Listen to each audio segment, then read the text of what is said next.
Okay, hello YouTube, I am Blackbird1696 and welcome to my video game channel.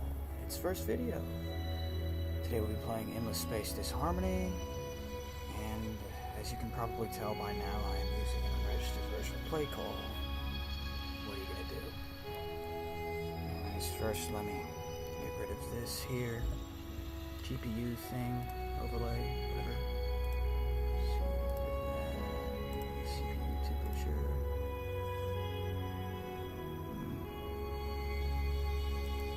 FPS would probably won't need.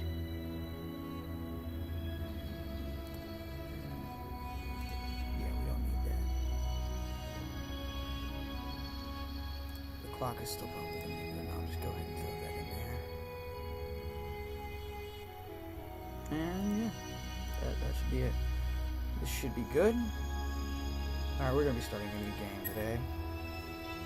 Custom faction. Alright, wait, before I start, for those of you who don't know what Endless Space is, it is a 4X strategy game by Amplitude Games, or Studios, one of the two. Some of you may know them for the more recent games, Endless Legend and Dungeon of the Endless, which are currently on Steam Greenlight. I'll try to put a link to those in the description, as well as this game. Anyhow, Endless Legend is a game much like Civilization 5, where you build up your race or empire in this and try to take over the galaxy through numerous means, basically win the game. So this is going to be a single player game. I don't know how many videos it's going to be or how long they'll be or when they'll be posted, but I'll try to post them frequently. I'm using a custom faction called the Nobuna, which is based off of a faction in this game called the Isho, which are these avian bird dudes. Anyways, let's get started.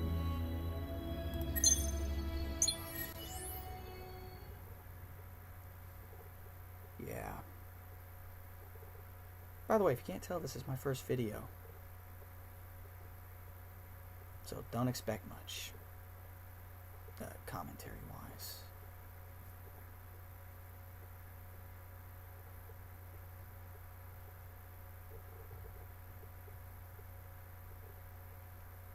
If any of you want to join, this is a video gaming channel, so if any of you have any recommendations or want to join me in a game, just put it in the comments below.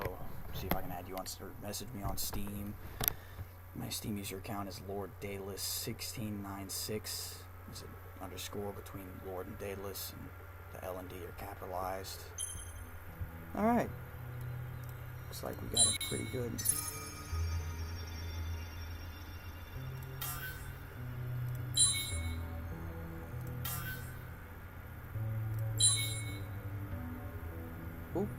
Okay, that's new.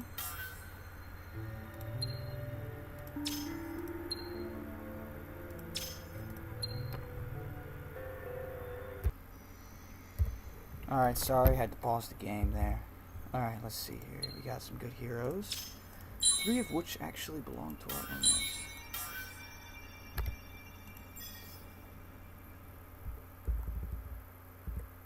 Alright, so I guess we'll start off with some exploitations on our home world. Now, exploitations, basically in this game, you have to find planet systems and colonize them, all the while not dying. These here, this is the tech tree. It's pretty massive. Very, very impressive. Very impressive. Personally, I would suggest starting off with isolation shields or in-way fusion plants if you don't have the tolerant skill on your race, because that way you can get science and industry, which are 2 major important things in this. Go with Xenology if you want dust, which is the currency. These are your ships. You always start off with a colony ship and a scout, which are really useful because the scout can go and find the planets you can colonize. The colony ship can colonize them.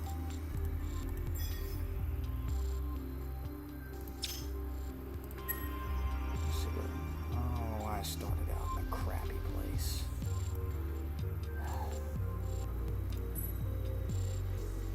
Well, intern, I guess.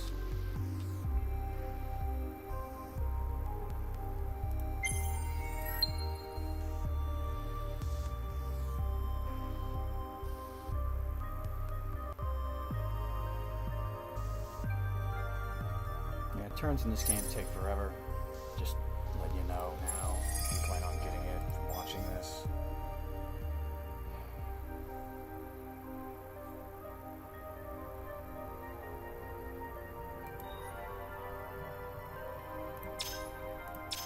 I guess I'll colonize this planet. It's a nice place. Get a lot of science and dust from it. That's what I get out of that.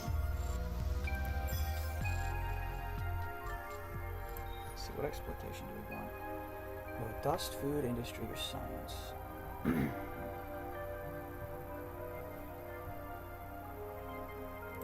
Dust would probably be best.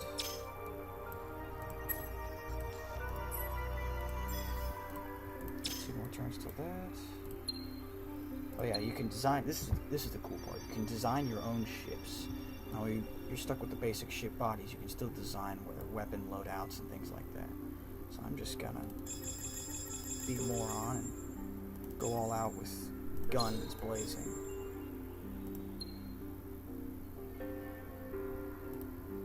Guess I'll call this a frigate.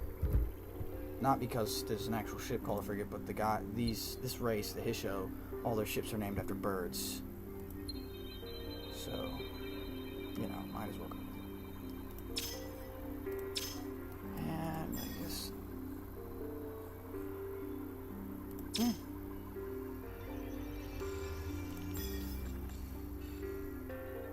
Should probably colonize this lava, too. Now, you won't be able to colonize all the planet types from the beginning of the game. Most of them you have to research. This is a custom faction I made with an ability called Tolerant, which allows you to basically colonize all the planet types from the beginning of the game. Although it'll cut their production abilities in half until you can actually research the technology needed to colonize them. Stuff. Another cool thing about this game is that you can hire heroes. I got some really good ones, so...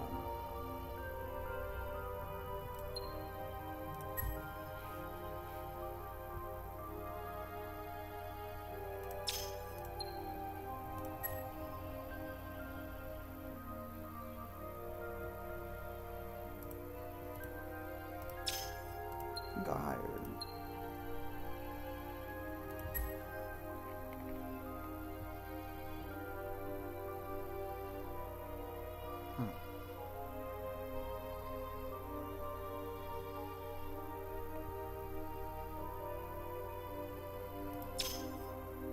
I'll hire him. He'll be good for an assault fleet of some kind.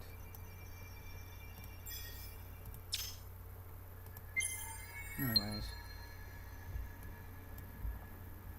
Personally, I think this game is fairly impressive. It's good artwork. Pretty soon you'll be able to see the battle sequences, which are very, very impressive indeed. And looks like we're done with that. Research will take one more turn, then we can colonize lava in 5. That'll take 6.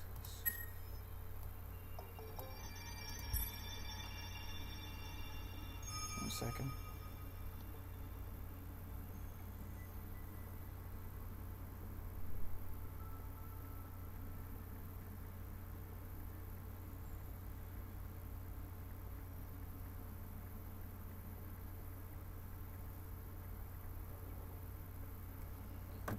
Okay, so it looks like we've discovered something. Ooh, new exploration ship. That means we got another scout. So we can send those in 2 different directions. This guy can go this way. By the way, this star here means that you get stuff for actually going to these stars. Now, it can be good or bad. Sometimes you can get an extra colony ship for free. Other times, there's a bunch of pirates that spawn and kick your butt because it's the beginning of the game. It really sucks. But yeah, they give you events. Also, take notice, if you move your cursor over the stars, it'll tell you whether or not, like, the chances of getting good colonizable planets or less colonizable planets. Which is really nice, because that way you can sort of map where you want to go. Now, another cool thing about this game is that it is pretty much full of lore. There's a whole story behind it. Everything has lore. It's absolutely phenomenal.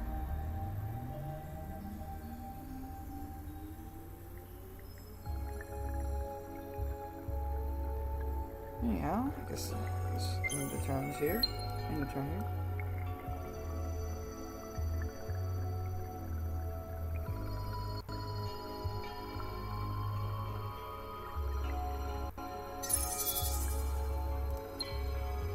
Alright, we got some isolation shields. Now what these are good for is that they give you extra science. You always want science. Science is very good. Thinking we should probably go in-way fusion plants next, because that'll give you industry and also access to better materials to make weapons technologies. Which I'm sure some of you out there are pacifists when it comes to video games, but in this game you're gonna want good guns to defend yourself with. Otherwise you won't stand a chance. Let's see, Virgo. What do we have here? Ooh. Ooh. That's a real good one. Alright. That's coming minus that. So just double private partnerships.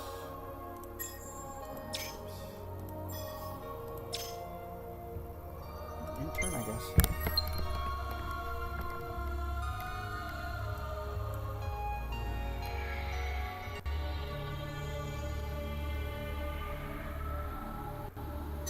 Again, I don't know how long this video is going to be. I'll probably end up cutting it off at some point. But for now, it is what it is. Okay. Also, if you guys like this video, let me know. I'll put up more in the future, hopefully with some friends. Might as well end the turn.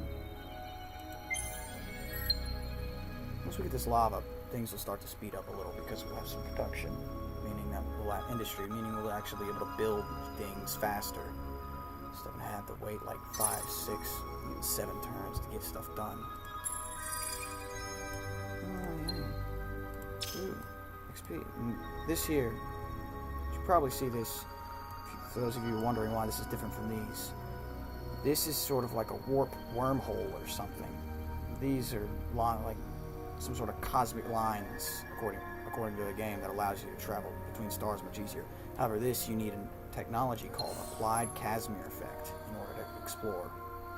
So until you get that, you can't go through here.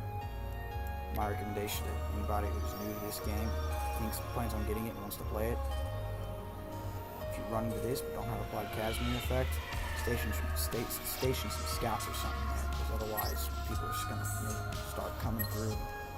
And that's never good. You don't have control over the things able to get into your system, and you're going to be up the creek when it actually matters.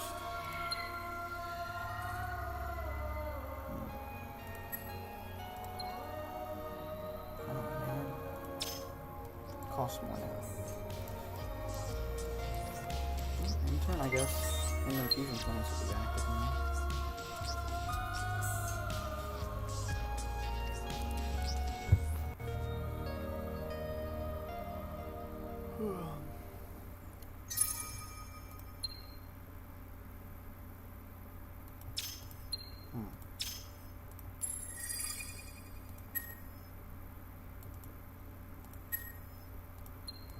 Station him there. Blockade it so you know when people are coming. The isotope refineries. Alright, research. What would be good to research? Probably xenology. That way I can get more money. Actually go improve tundra, because that way I can get more industry from the tundra planets that I have right here, and you know, stuff.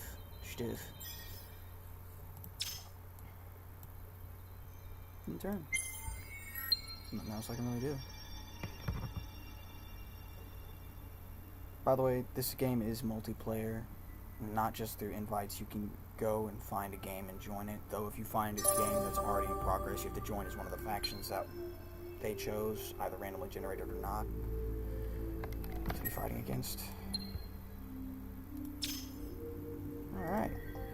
Colonize the lava.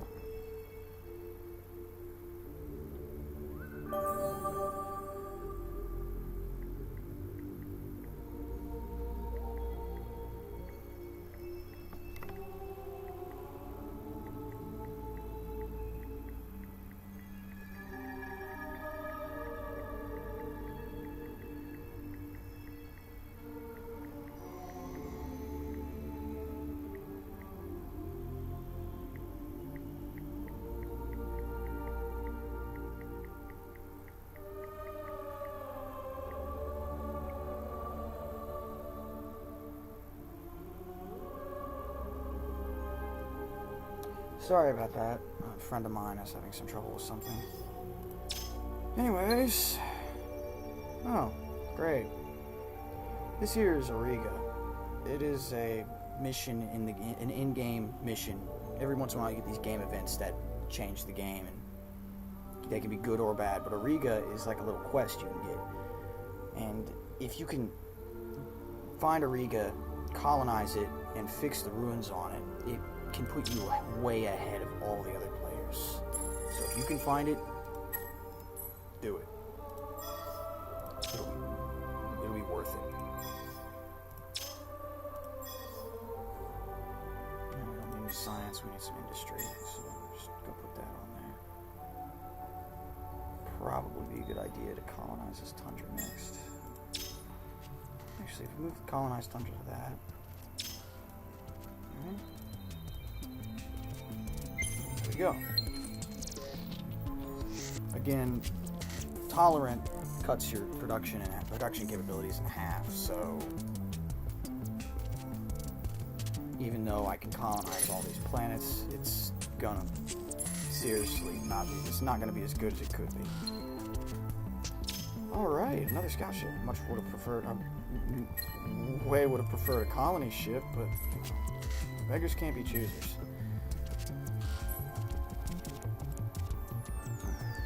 In most cases. Alright, just in turn, I guess.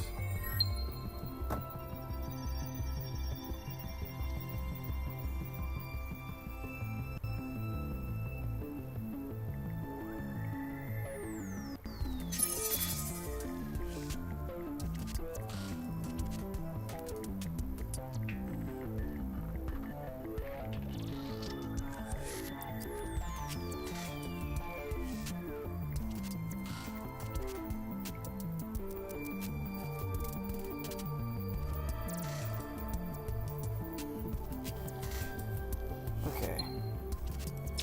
Again, not meaning to be rude. A friend of mine is having some trouble with something. Oh. Oh.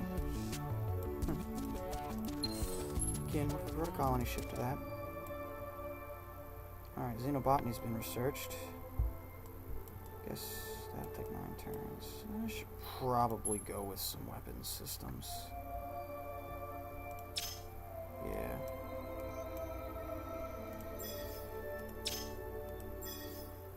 Alright, turn. Now, in the beginning of the game, you don't want to do what I'm doing. You're going to want to try to colonize as many planets as possible without destroying your reputation, or what is it? Let me check. Your approval, because this affects how much production you have. And this is FIDS. This production here is called FIDS, which stands for Food, Industry, Science, and Dust. Food affects population growth, obviously. I mean, it's food, but it's only for that system. Industry is that system's capability to produce things. The higher the industry, the faster you can make ships and stuff. Science allows you to research tech faster, and your dust is obviously your cash. You always want a little bit of dust. It's always beneficial. And so you've got those isotope plants. That makes that move a lot faster. I'm just going to move this guy here down to here and see if I can get these planets over here. Just in turn.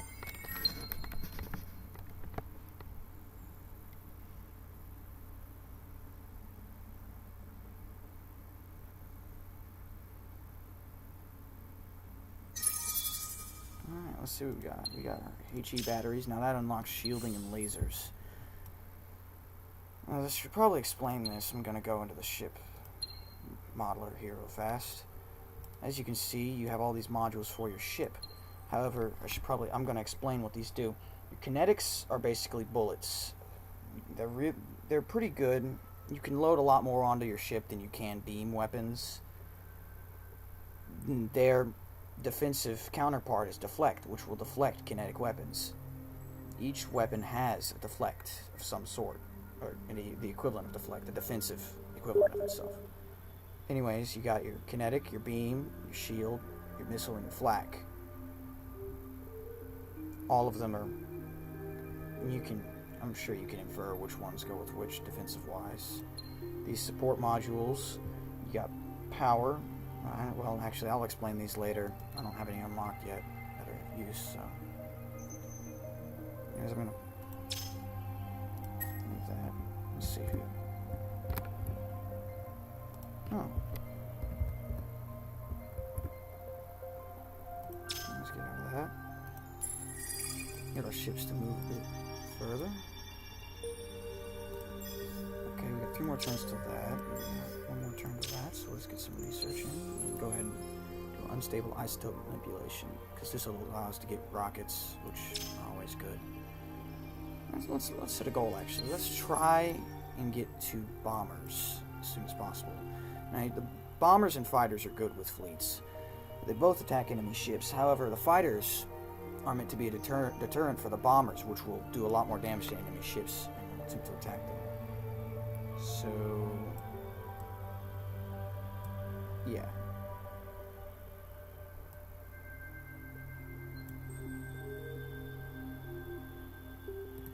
Anyways, I'm just gonna